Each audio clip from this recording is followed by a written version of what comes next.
Truck के engine की आवाज धीमी पड़ने लगी। विक्रम ने स्टीयरिंग को मजबूती से पकड़ा हुआ था। उसकी आंखें सड़क पर टिकी थीं, लेकिन मन कहीं और भटक रहा था। अचानक ट्रक की रफ्तार और कम हो गई। धुआं उठने लगा बोनट से। अरे नहीं, अभी नहीं। विक्रम ने गियर बदलने की कोशिश की, लेकिन ट्रक एक अजीब सी आवाज करके बीच सड़क पर रुक गया। उसने इग्निशन घुमाया, 1 बार, 2 बार, 3 बार, कुछ नहीं हुआ। लानत है इस बेकार ट्रक पर। विक्रम ने बोनट खोला। काला धुआं उठ रहा था। इंजन पूरी तरह खराब हो चुका था। उसने चारों ओर देखा। सड़क सुनसान थी। दूर दूर तक कोई गाड़ी नजर नहीं आ रही थी। अब क्या करूं? माल कल सुबह तक पहुंचाना जरूरी है। उसने अपनी जेब से मोबाइल निकाला। कोई सिग्नल नहीं था। विक्रम ने घबराहट में इधर उधर देखा। तभी उसे दूर एक धुंधली रोशनी दिखाई दी। शायद कोई ढाबा या दुकान है। चलो वहीं चलता हूं, शायद कोई मदद मिल जाए। विक्रम ने ट्रक में ताला लगाया।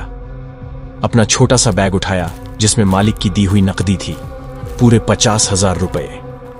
उसने बैग को कसकर कंधे पर लटकाया और उस रोशनी की तरफ चलने लगा। जैसे जैसे वह पास आता गया, उसे समझ में आया कि यह एक पुराना ढाबा है। बाहर एक बड़ा सा पीपल का पेड़ था। ढाबे के सामने एक बोर्ड लटक रहा था जिस पर लिखा था, मुन्ना का ढाबा, स्वादिष्ट खाना, सस्ता भाव। क्या बात है साहब, इस वक्त इधर कैसे? एक मोटा सा आदमी दरवाजे में खड़ा था। उसकी आंखें छोटी थीं और मुस्कान अजीब लग रही थी। गाड़ी खराब हो गई है भाई, कहीं मैकेनिक मिलेगा? इस वक्त नहीं साहब, अब तो रात हो रही है, सुबह तक इंतजार करना पड़ेगा। विक्रम का चेहरा उतर गया। लेकिन घबराइए मत, आप यहीं रुक जाइए, खाना पीना हो जाएगा, सुबह देखेंगे। विक्रम ने सोचा, कोई और चारा भी नहीं था। वो सब तो ठीक है भाई, लेकिन कितना लोग हैं? अरे साहब पहले आइए तो बात बाद में करेंगे। वह मोटा आदमी शायद मुन्ना ही था। विक्रम को अंदर ले गया। ढाबा अंदर से काफी पुराना लग रहा था। दीवारों पर चूना उखड़ा हुआ था। एक कोने में चूल्हा जल रहा था। बीच में 4-5 खाटें पड़ी थीं। बैठिए साहब, मैं चाय लाता हूं। विक्रम ने अपना बैग कसकर पकड़ा और एक खाट पर बैठ गया। उसकी नजर इधर उधर घूम रही थी। एक अजीब सी बदबू आ रही थी, जैसे कुछ सड़ रहा हो। मुन्ना चाय लेकर आया। लीजिए साहब, गर्मा गर्म चाय। विक्रम ने चाय का कप उठाया। चाय की खुशबू तो ठीक थी, लेकिन वह बदबू अभी भी आ रही थी। यहाँ ये बदबू कहाँ से आ रही है? मुन्ना की मुस्कान एक पल के लिए गायब हो गई, फिर वापस आ गई। अरे साहब, पुराना ढाबा है ना, नाली वाली वगैरह का कचरा होगा। विक्रम को जवाब ठीक नहीं लगा, लेकिन उसने कुछ कहा नहीं। चाय पीने लगा। आप अकेले ही चलाते हो ये ढाबा? नहीं साहब, मेरी बहन भी है। रसोई का काम वो देखती है। अभी वो पीछे काम कर रही है। बुलाऊं? नहीं नहीं, इसकी कोई जरूरत नहीं है। विक्रम ने जल्दी से कहा। उसे इस जगह पर रुकना अच्छा नहीं लग रहा था, लेकिन अब कोई चारा भी नहीं था। खाना क्या बनवाएं? जो भी बना हो वही दे दो आकर। मुन्ना पीछे चला गया। विक्रम अकेला बैठा रहा। बाहर अंधेरा हो चुका था। सिर्फ एक बल्ब जल रहा था जो बार बार टिमटिमा रहा था। उसने अपने बैग को और कसकर पकड़ लिया। तभी एक महिला की आवाज सुनाई दी। भैया, ये खाना लेकर जाओ। विक्रम ने देखा कि घूंघट में एक औरत खड़ी है। वह प्लेट मुन्ना को दे रही थी। उसके हाथ बहुत पतले थे, जैसे सिर्फ हड्डियां हों। मुन्ना खाना लेकर आया। लीजिए साहब, मेरी बहन शोभा के हाथ का खाना, बहुत स्वादिष्ट बनाती है। विक्रम ने खाना खाना शुरू किया।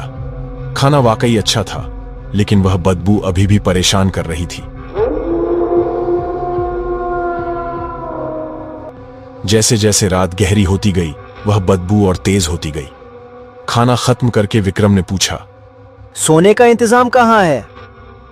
हाँ साहब, वो कोने में खाट देखिए, वहां सो जाइए, कंबल भी है। मुन्ना ने एक खाट की तरफ इशारा किया। विक्रम उठा और खाट की तरफ बढ़ा। तभी उसे खिड़की से बाहर कुछ दिखा।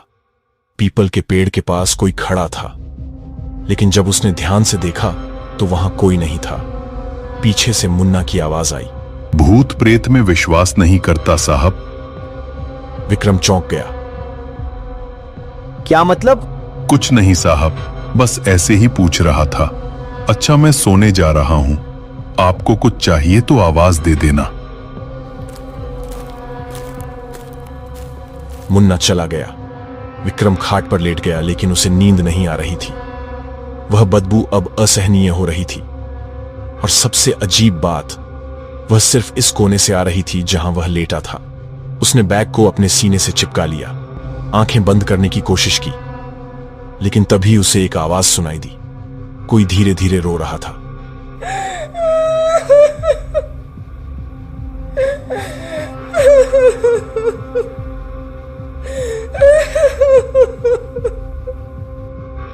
विक्रम उठकर बैठ गया। आवाज पीछे की तरफ से आ रही थी। वह धीरे से खाट से उतरा और आवाज की तरफ बढ़ने लगा। पीछे एक छोटा सा कमरा था। दरवाजा थोड़ा खुला था। विक्रम ने अंदर झांका। वहां घूंघट में वही औरत बैठी थी, शोभा। वो रो रही थी।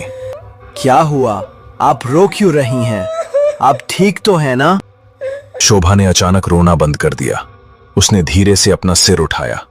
घूंघट के पीछे से उसकी आवाज आई, भाग जाओ यहां से। क्या? मैंने कहा भाग जाओ जब तक वक्त है। विक्रम का दिल जोर जोर से धड़कने लगा। क्यों? मतलब? सवाल मत पूछो, बस भाग जाओ।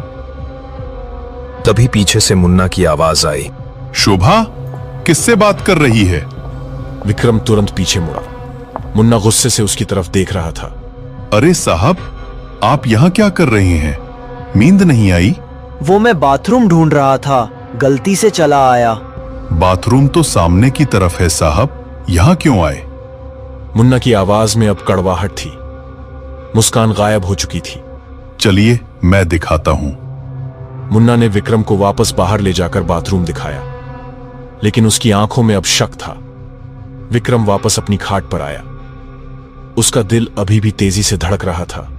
शोभा ने क्यों कहा था भाग जाने को? और वह बदबू?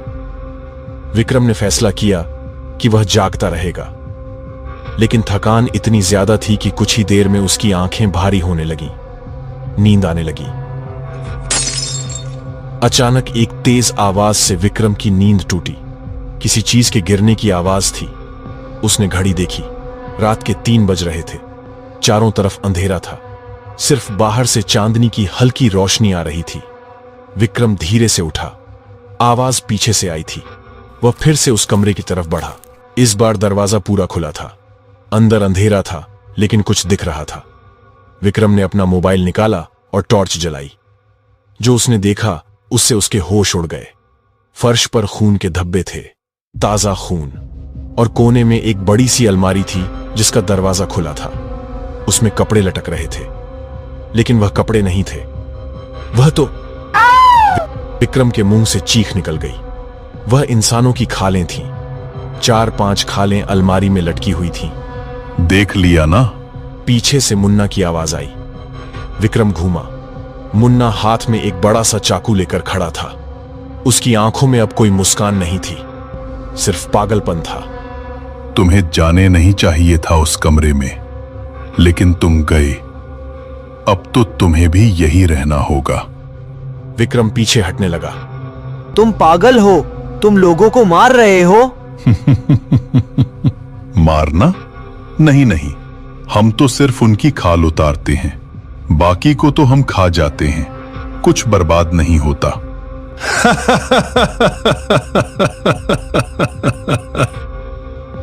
मुन्ना हंसने लगा। उसकी हंसी भयानक थी। विक्रम ने तुरंत मुड़कर भागने की कोशिश की, लेकिन शोभा सामने आकर खड़ी हो गई। अब उसका घूंघट नहीं था। उसका चेहरा देखकर विक्रम का खून जम गया। वह कोई औरत नहीं थी, वह एक भयानक प्राणी था। उसका चेहरा आधा इंसान और आधा कुछ और था, जैसे किसी ने उसकी खाल को फिर से चिपकाने की कोशिश की हो। हम भाई बहन नहीं हैं। हम दोनों वो हैं जो तुम समझ नहीं सकते। हम भूखे हैं, हमेशा भूखे। विक्रम भागने की कोशिश करने लगा, लेकिन मुन्ना ने उसे पकड़ लिया। विक्रम ने पूरी ताकत से धक्का दिया। मुन्ना गिर गया। चाकू दूर जा गिरा। विक्रम दौड़कर बाहर आया, अपना बैग पकड़ा और दरवाजे की तरफ भागा, लेकिन दरवाजा बंद था। उसने पूरी ताकत से धक्का दिया। दरवाजा नहीं खुला। पीछे से मुन्ना और शोभा आ रहे थे। अब वे दोनों अपने असली रूप में थे, भयानक, विकृत चेहरे। विक्रम ने खिड़की की तरफ देखा। वह भाग सकता था। उसने खिड़की खोली और कूदने की कोशिश की। तभी कुछ ने उसका पैर पकड़ लिया। मुन्ना ने उसे नीचे खींच लिया। विक्रम ने चीखना शुरू कर दिया, लेकिन कोई सुनने वाला नहीं था। मदद, कोई है? कहां जा रहे हो साहब? खाना तो पूरा हुआ नहीं। शोभा उसके पास आई। उसके हाथ में वही चाकू था। चिल्लाओ मत, दर्द कम होगा। नहीं नहीं, छोड़ दो मुझे। लेकिन बहुत देर हो चुकी थी। चाकू चमका। एक तेज दर्द, फिर अंधेरा।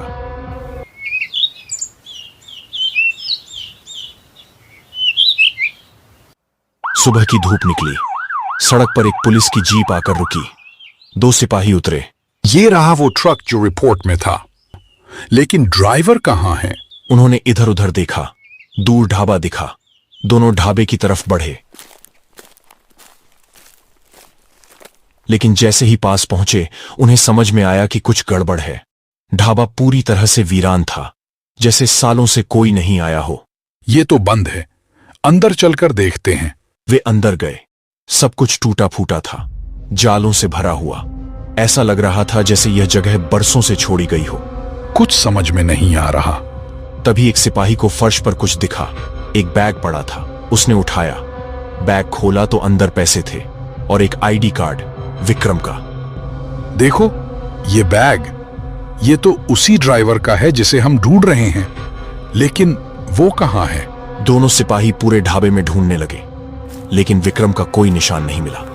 बस वह बैग और पैसे। बहुत अजीब है, बैग यहां है लेकिन आदमी नहीं।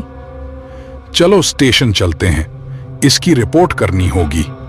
दोनों बाहर निकले, लेकिन जैसे ही बाहर आए उन्हें एक अजीब सी बदबू आई, सड़ी हुई मांस जैसी। ये बदबू कहां से आ रही है? पता नहीं, चलो यहां से निकलते हैं, ये जगह अजीब है। दोनों तेजी से वहां से निकल गए, लेकिन अगर वे थोड़ा और रुकते, अगर वे पीछे के कमरे में जाते, तो वे देखते कि अलमारी में अब 5 नहीं 6 खालें लटक रही थी, और उस अंधेरे कमरे में मुन्ना और शोभा बैठे हुए इंतजार कर रहे थे, अगले शिकार का, अगले भूखे मुसाफिर का जो इस सड़क से गुजरेगा। क्योंकि भूख कभी मिटती नहीं, वह हमेशा लौट कर आती है।